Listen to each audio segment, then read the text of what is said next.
সুপ্রিয় দর্শক, এই মুহূর্তের সবথেকে বড় খবর। দর্শক, ভারত পাকিস্তান যুদ্ধের আবহে এই মুহূর্তে আবারও বাংলা থেকে গ্রেপ্তার পাকিস্তানি যুবক। ভয়ঙ্কর তথ্য গোয়েন্দাদের হাতে। খাস কলকাতায় যেন পাকিস্তানি জঙ্গিদের মিনি ব্যাংক তৈরি হয়ে গিয়েছে। উদ্ধার 50 কোটি টাকারও বেশি ব্ল্যাক মানি। প্রভাবশালী যোগ জানিয়ে কার্যত রাজ্য রাজনীতি একেবারে তোলপাড় হয়ে গিয়েছে। দর্শক, আপনারা জানেন কাশ্মীরের পাহেলগ্রামের জঙ্গি হামলার ঘটনায় প্রায় 26 জন নিরীহ ভারতীয় পর্যটকের মৃত্যু হয়েছিল। তারপর থেকেই ক্ষোভে ফুঁসছিল গোটা দেশ। সকলের একটাই দাবি ছিল, পাকিস্তানের বিরুদ্ধে কঠোর প্রত্যাঘাত চাই। যদিও প্রাথমিক অবস্থায় কূটনৈতিকভাবে পাকিস্তানের বিরুদ্ধে একাধিক কঠোর পদক্ষেপ নিয়েছিল কেন্দ্রের নরেন্দ্র মোদী সরকার। নিজের অবস্থান স্পষ্ট করে জানিয়ে দিয়েছিল, পাকিস্তানের জন্য সিন্ধু নদীর জল বন্ধ থেকে শুরু করে সমস্ত পাকিস্তানিদেরকে মাত্র 48 ঘন্টার মধ্যে ভারত ছাড়তে হবে। যদিও একাধিক পাকিস্তানি ভারত ছেড়েছে, তবে অনেকেই যারা জঙ্গি কার্যকলাপের সঙ্গে যুক্ত তারা কিন্তু ভারতে থেকেই গিয়েছে। তারা কিন্তু তাদের চক্রান্ত চালিয়েই যাচ্ছে। এই আবহে আগেই বাংলার মুখ্যমন্ত্রী মমতা ব্যানার্জিকে বিশেষ করে সতর্ক করে দিয়েছিলেন কেন্দ্রীয় স্বরাষ্ট্রমন্ত্রী অমিত শাহ। তিনি নিজের অবস্থান স্পষ্ট করে জানিয়ে দিয়েছিলেন, বাংলা নিয়ে আমি খুব বেশি উদ্বিগ্ন। তিনি আগেই বাংলা নিয়ে বেশি বেশি করে আশঙ্কা প্রকাশ করছিলেন। আর এই আবহে একাধিক জায়গায় পাকিস্তানি জঙ্গিরা কিন্তু ধরা পড়ছে। পাকিস্তানি নাগরিকদেরকে গ্রেপ্তার করছে ভারত সরকারের গোয়েন্দারা। আর তখনই কেন্দ্রীয় তদন্তকারী সংস্থার ইডি আধিকারিকদের হাতে একেবারে চাঞ্চল্যকর তথ্য। ফের বাংলা থেকে গ্রেপ্তার পাকিস্তানি যুবক। খাস কলকাতায় যেন জঙ্গিদের মিনি ব্যাংকের হদিশ। আর এই জঙ্গির কাছ থেকে প্রায় 50 কোটি টাকারও বেশি ব্ল্যাক মানি উদ্ধার করল কেন্দ্রীয় তদন্তকারী সংস্থার আধিকারিকরা। কিসের টাকা, কোথা থেকে এই পাকিস্তানি যুবকের কাছে এত টাকা এলো, কোন প্রভাবশালীর মাথায় হাত রয়েছে এই পাকিস্তানি যুবকের, একেবারে চাঞ্চল্যকর তথ্য গোয়েন্দাদের হাতে। কি তথ্য উঠে এসেছে দর্শক শুনুন। ভুয়ো পাসপোর্ট মামলায় গ্রেপ্তার হলেন আজাদ মল্লিক ওরফে আহমেদ হোসেন, জাল ভিসা চক্রের সঙ্গে জড়িত। তদন্তে এমনই জানতে পেরেছে বলে আদালতে জানালো ইনফরমেন্ট ডিরেক্টরে ইডি। তাদের দাবি, মূলত যেসব দেশে ভারতীয় ভিসার কড়াকড়ি কম সেই সব দেশেই জাল ভিসা বানানোর সঙ্গে যুক্ত ছিল আজাদ। এপ্রিলের শুরুর দিকে উত্তর 24 পরগনার বিরাটি থেকে আজাদকে গ্রেপ্তার করেছিল কেন্দ্রীয় তদন্তকারী সংস্থার ইডি আধিকারিকরা।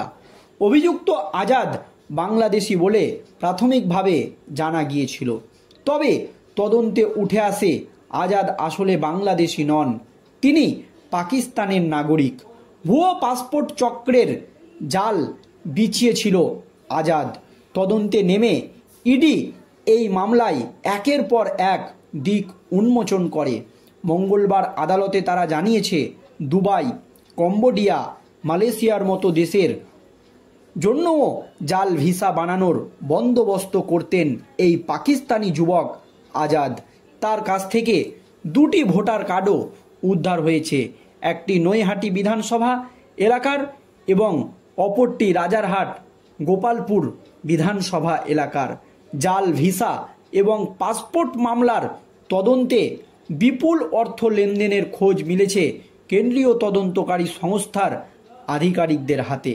তাদের দাবি, এই মামলায় এখনও পর্যন্ত 50 কোটি টাকার লেনদেনের হদিশ মিলেছে। আর এই আর্থিক লেনদেনের সঙ্গে আজাদের প্রত্যক্ষ যোগ রয়েছে বলে দাবি কেন্দ্রীয় তদন্তকারী সংস্থার ইডি আধিকারিকদের।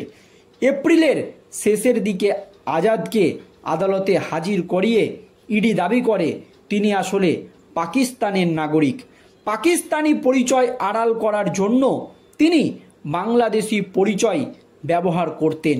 ইডি সূত্রের খবর, আজাদের অধীনে থাকা একাধিক দালালও আদতে বাংলাদেশি নাগরিক। বছর 10 আগে তারা নিজে নিয়ে আজাদ রীতিমতো বাহিনী তৈরি করে এই ব্যবসা শুরু করে। বাংলাদেশেও একাধিক দালাল আছে আজাদের।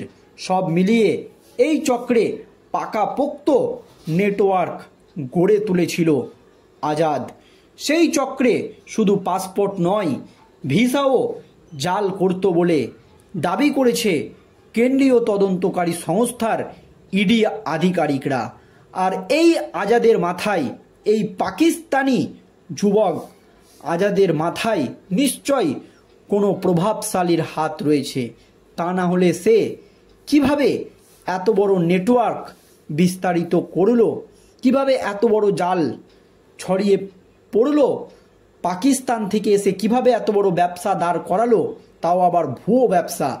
এই প্রশ্নের উত্তর খুঁজছে কেন্দ্রীয় তদন্তকারী সংস্থার আধিকারিকরা। কারণ এই ভুয়ো পাসপোর্ট মামলায় গ্রেপ্তার হলেও তাকে নিয়ে কিন্তু একাধিক উদ্বেগ দেখা দিয়েছে ইডি আধিকারিকদের মনে। কারণ মল্লিক ওরফে আজাদ হোসেন জাল ভিসা চক্রের সঙ্গে জড়িত। তদন্তে নেমে এমনই জানতে পেরেছে বলে আদালতে জানালো ইনফরমেন্ট ডিরেক্টরে ইডি। তাদের দাবি, মূলত যেসব দেশের ভারতীয় ভিসা কড়াকড়ি কম, সেই সব দেশেরই জাল ভিসা বানানোর সঙ্গে যুক্ত ছিল এই পাকিস্তানি যুবক আজাদ। এপ্রিলের শুরুর দিকেই উত্তর 24 পরগনার বিরাটি থেকে আজাদকে গ্রেপ্তার করেছিল ইডি। অভিযুক্ত আজাদ বাংলাদেশি বলে প্রাথমিকভাবে জানা গিয়েছিল, তবে তদন্তে উঠে আসে আসলে বাংলাদেশি নন, তিনি পাকিস্তানের নাগরিক। ভুয়ো পাসপোর্ট চক্রের জাল বিছিয়েছিল আজাদ। তদন্তে নেমে ইডি এই মামলায় একের পর এক চাঞ্চল্যকর দিক উন্মোচন করে। মঙ্গলবার আদালতে তারা জানিয়েছে, দুবাই, কম্বোডিয়া, মালয়েশিয়ার মতো দেশের জন্য জাল ভিসা বানানোর বন্দোবস্ত করতেন আজাদ। তার কাছ থেকে 2টি ভোটার কার্ডও উদ্ধার হয়েছে, একটি নৈহাটি বিধানসভা এলাকার এবং অপরটি রাজারহাট গোপালপুর বিধানসভা এলাকার। জাল ভিসা এবং পাসপোর্ট মামলার তদন্তে বিপুল অর্থ লেনদেনের খোঁজ মিলেছে বলে দাবি কেন্দ্রীয় তদন্তকারী সংস্থার। তাদের দাবি, এই মামলায় এখনো পর্যন্ত 50 কোটি টাকার লেনদেনের হদিশ মিলেছে। আর এই আর্থিক লেনদেনের সঙ্গে আজাদের প্রত্যক্ষ যোগ রয়েছে বলে দাবি কেন্দ্রীয় তদন্তকারী সংস্থার ইডি আধিকারিকদের। এখন তারা এই উত্তরই খুঁজছে যে এই আজাদের মাথায় কোন প্রভাবশালীর হাত রয়েছে, কে বা কারা এর সঙ্গে জড়িত। ধন্যবাদ।